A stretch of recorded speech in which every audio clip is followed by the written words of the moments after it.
Brandon here with the Kabuki Strength team, and we are going through our series on self-myofascial release.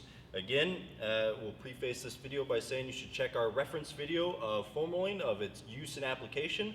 But today we are going to be showing you a psoas slash hip flexor smash. So for this one, because it's kind of an awkward place to get to with a foam roller, we actually prefer a medicine ball. It doesn't really matter the size, probably the smaller the better. Even a softball would work for this. What we're going to do is attempt to place this right at the hip slash pelvic bone, and as we roll, we're going to spend some time at each hip, roll across kind of our belt line, and we can even roll up into our gut, right? So here's what it looks like. We're going to spend a little time on each hip before we move on. If we have a lifter who has very kind of sticky hips going into bench, this can be something that's useful for getting them into extension. If we have any anterior hip pain when we squat or deadlift, this can be something that's useful just to hit very quickly before a session. Again, nothing that we're going to spend a ton of time on, and relax. As we go across, we're going to get that other hip, and same with all of our other foam roll series videos. We want to relax into this and let those muscles relax.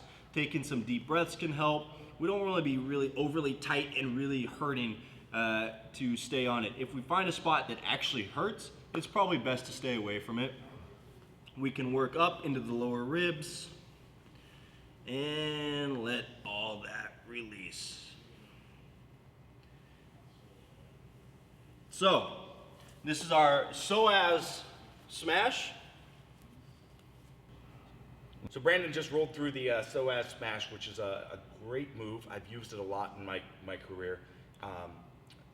It's great, as Brandon mentioned, and very similar to some of the opening movements we've talked about on the bench press, so it can really allow you to get into that extension.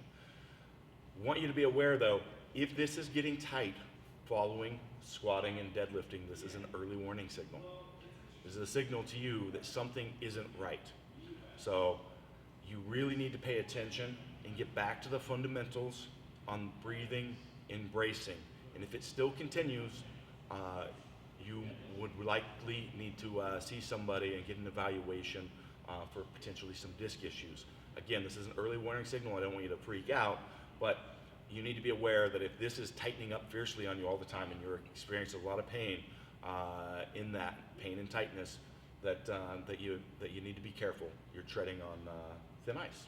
So, any additional words there, Brandon? Oh, that's totally right. You know, this is just another tool in the toolbox, and isn't necessarily a fundamental concept of the DMS program.